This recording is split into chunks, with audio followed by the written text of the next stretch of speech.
po yung bahay ni Magsaysay, Ramon Magsaysay. Ginawa mo siya.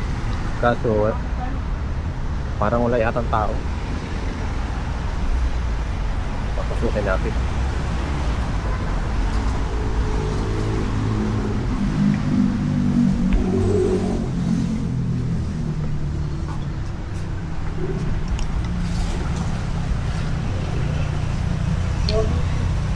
Ramon Magsaysay.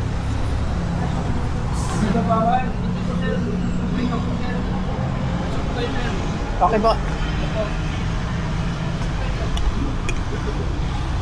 Okay.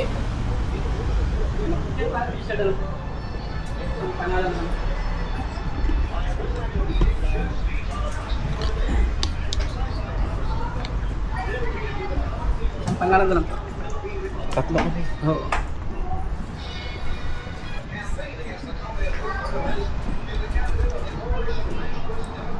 Tumboy mo Magsaysay. Hindi na kayo sir manood ng 6 na minuto regarding sa buhay ni President. Maka nagmamadali kayo kahit hindi na manood. Hindi na po manood. Hindi. Pwede po mag-video, pwede Sige po. mag-picture. Sige po. Thank you.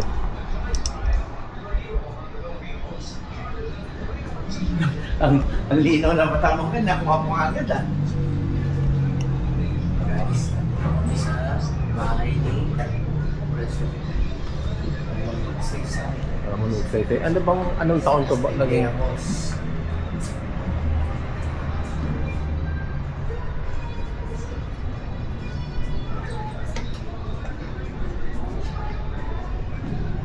Mayroon pa siyang ano dito.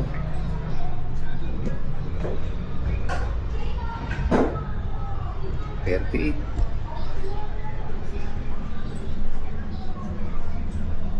Yan po sir, alalayan ko lang dahil yung tour guide po sir, nagpunta po ng bayan. Pero walang mga bahay ito.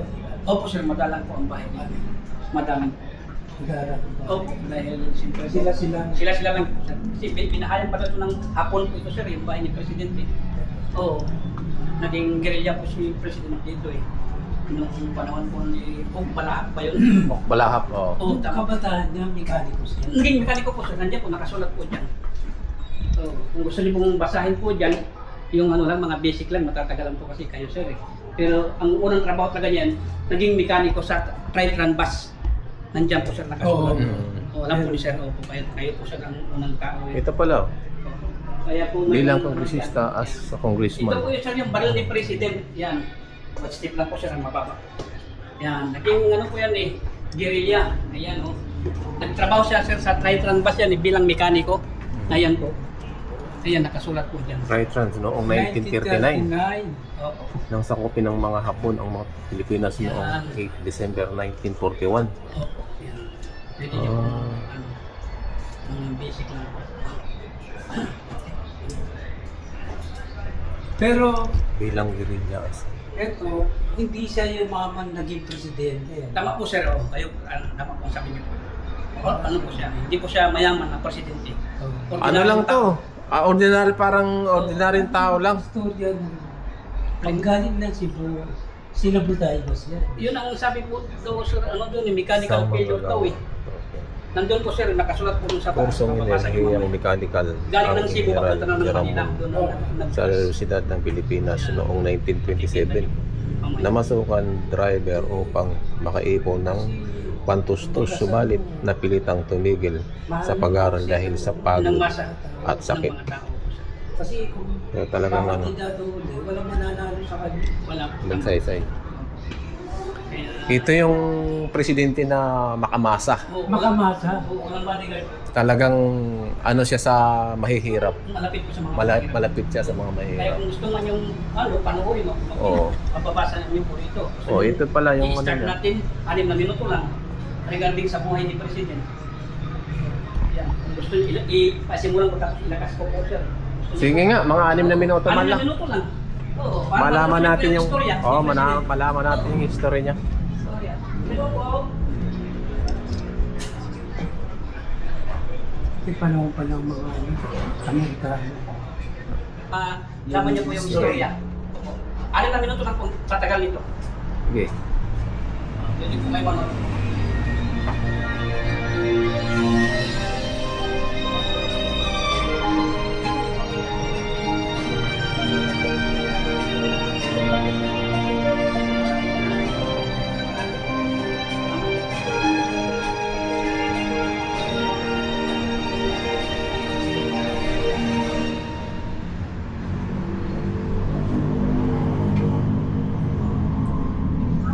mabilis ang naging pag-angat ni Ramon Magsaysay sa pagkapangulo.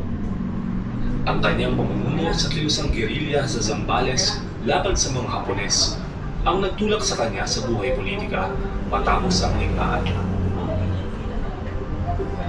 Sa pamamagitan ng suportang ibinigay ng Samahan ng mga Veterano, madaling nanalo si Magsaysay sa pagkakongresista ng distrito ng Zambales sa unang kongreso matapos ang digmaan. Hindi katakataka na ang mga hinaing ng mga Pilipinong veterano ang isa sa mga isyong malapit sa kanyang puso. Ang dekada 1950 ay mga taon ng paghihikaos. Kasabay sa pasanin ibangon ng bansa matapos ang digmaan ay ang karalitaan sa kanayunan, kung saan pinakamalala ang hindi pagkakapantay-pantay sa lipunan. Ang kawalan ng lupa at pagsasamantala sa mga nangungupahan ang kumumbinsi sa mga magsasaka sa gitnang Luzon na ang kanilang mga hinaing ay hindi kabahagi sa mga programa ng pamahalaan. Ang dating hukbalaha na binuo upang labanan ang mga Hapones ay naging pesanteng kilusang naglayon sa pamamagitan ng armadong paraan ng mga pagbabago sa sistema ng pagmamayari ng lupa na ayaw isabatas ng pamahalaan. Ikinabahala ng marami ang banta ng komunismo.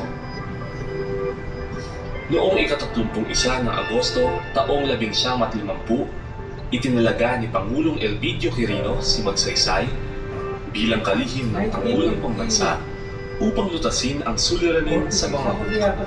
Ang misyon ni Magsaysay ay isaayos ang sandatahang lakas ng Pilipinas upang higit itong makatugon sa pag-aaklas ng mga Hapon. Sa panunungkulan ni Magsaysay bilang kalihim ng tanggulan, Yan ang tatawag agrarian reform, no? ugnayan sa mga Amerikanong opisyal ng tanggulan at militar. Naging matalik ng kaibigan si Edward Lansdale, miyembro ng Joint U.S. Military Assistance Group, at pinaniniwala ang konektado sa Central Intelligence Agency. Nagtagumpay ang kanilang tambalan na sugpuin ang pag-aalsa ng mga Hapon. Upang makuha ang loob ng mga magsasaka at manggagawa, itinatag ni Magsaysay ang Economic Development Corps na namahagi ng lupa sa mga walang lupa. Binuo ang Civil Affairs Office na nagsagawa ng pakikidigmang psikolohikal laban sa mga Hapon.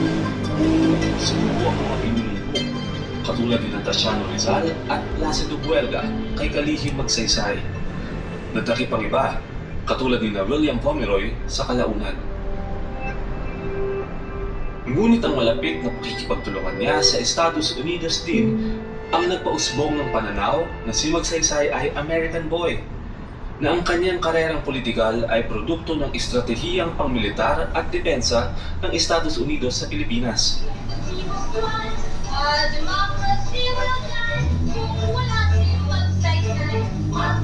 Lula ng kanyang tagumpay laban sa pag-aaklas, tumakbo at nanalo si Magsaysay bilang Pangulo noong 1953.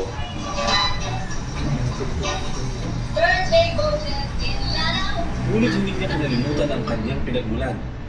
Ipinanganak sa pamilyang may payak na pamumuhay sa Iba, Zambales, ginalang ni Ramon ang kanyang ama at ina. Para sa kanila, siya ay tapat at maalagang anak. Mapagmahal na asawa at ama si Ramon.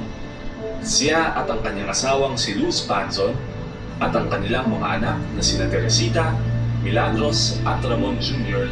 ay isang malapit na pamilya.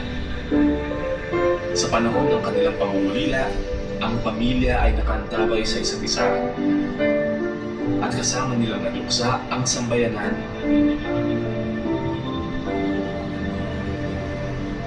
Hanggang ngayon, magiliw pa rin inaalala si Ramon Magsaysay. 1953 pala siya nakita. Sige po, kaya po kayo, diretso lang po. Sige po.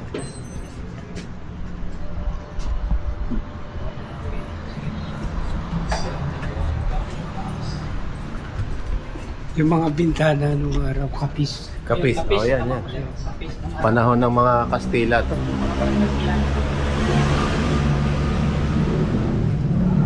Dati pa rin. Dati pa rin. Yan pa rin mga ilaw ng araw.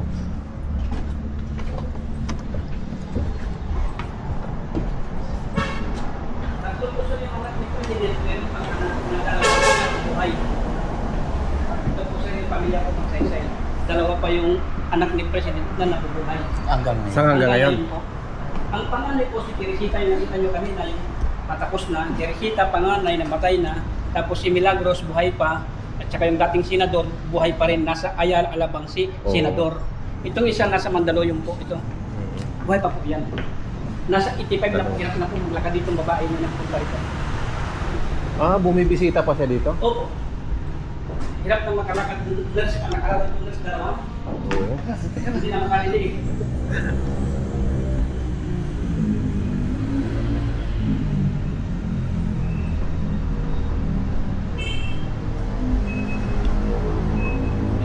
Pastor Pedro, pasok ito. Pastor Pedro na mag-asawa. Ito, kasi naunang, ano to, kama. Oo nga. Kasi naunang, please do not touch. Yan. Tapos, Ito, mga sinaunang ano to. ah, Mga sinaunang kama.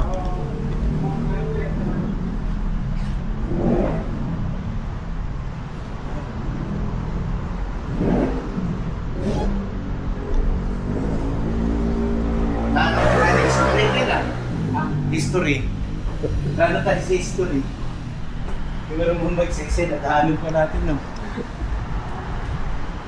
Ay, buhay pa pala siyang anak. ito. Tumba, Sinabi ito eh. ng ano. Sinauna, tumba-tumba.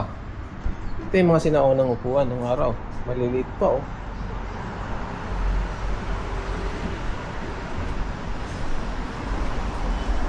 Meron pa silang component, oh. Wala kung anong taon to. Ha? Napanood ko doon na ano nila pamilya. Dito, mayroon pa silang plaka.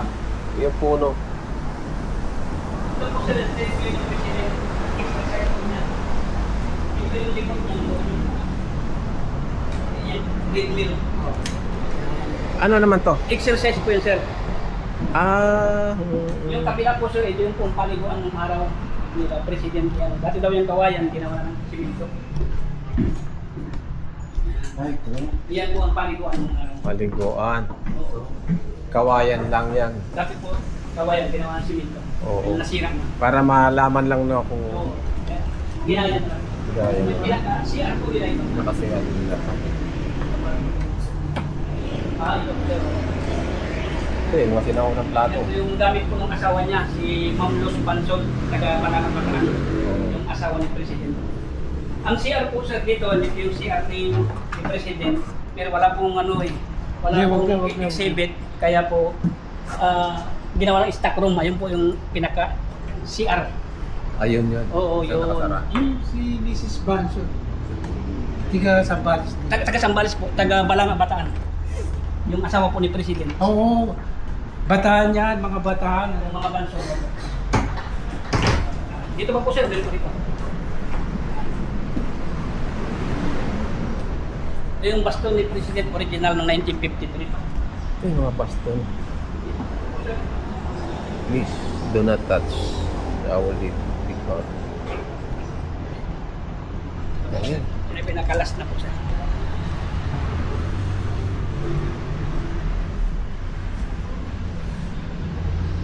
Kamatayan din.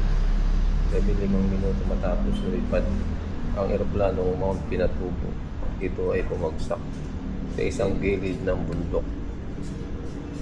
Manunggal, samantala sa Maynila, nag-aalala si Rose sa isa ito. Ay hindi na palapag ang eroplano ng Pangulong sa Kalipanan.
President Ramon Magsaysay, births, centenary, August 31.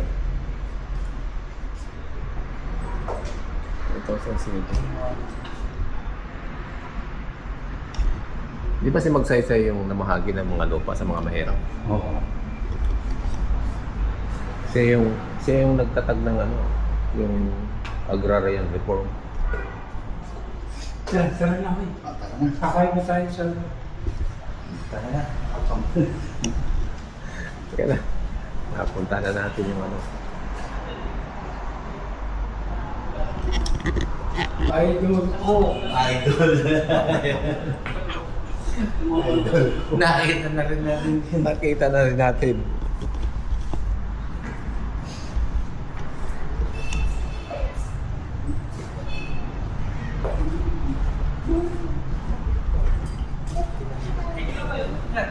Sa balcony, doon ako sa baba.